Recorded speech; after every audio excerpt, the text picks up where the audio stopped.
I first started having difficulties, life-interfering difficulties with my memory at age 50.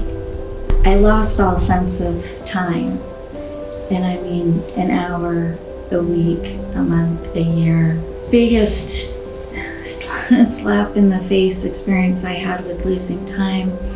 For meetings, I just took notes like crazy because I knew that I wouldn't remember what was said, who was in the meeting. I was supposed to, document a meeting in the electronic record, and that's, especially since I already had the notes, it should take me 10 or 15 minutes. And one day I was really struggling, and I thought it had been about an hour. And I looked up at the clock, and 4 hours had passed, and the note wasn't done. I knew then that I needed somebody to actually hear me.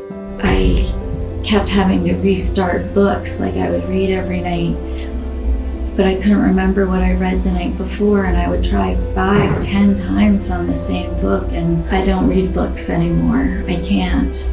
I'd been telling my doctor for every 3 months for a couple of years that I was losing my memory, and I was misdiagnosed or dismissed every time. If you don't know whether you're going to remember a conversation you just had, and you might not remember that you even had one, and you might not remember who it was with. I'm losing facial recognition. It's really hard not to be petrified all the time.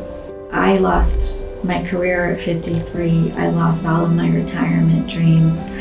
We all lose everything. Dementia is a series of losses, and they just keep coming.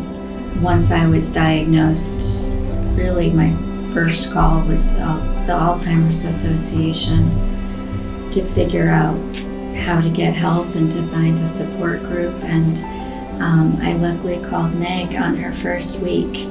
When you really start talking about it with your family, with your friends, with your kids and your grandkids, it becomes pretty obvious that this is not a normal part of aging. And I think one of the things that the Alzheimer's Association really fights to do really well is to tell people, no, dementia, senility, whatever we're going to call it in the past or the future, that's not normal aging. This is an illness of the brain, a progressive cognitive illness of the brain.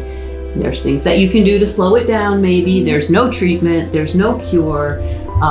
But it's not normal. This isn't just for people with Alzheimer's, because Pamela doesn't know exactly what kind of dementia she has, and a lot of people don't have the testing to know the kind of dementia, but the symptoms are the same, and they're not normal. And anybody who's experiencing things that seem unnormal should definitely talk to their doctor about it and try and find some resources to support them.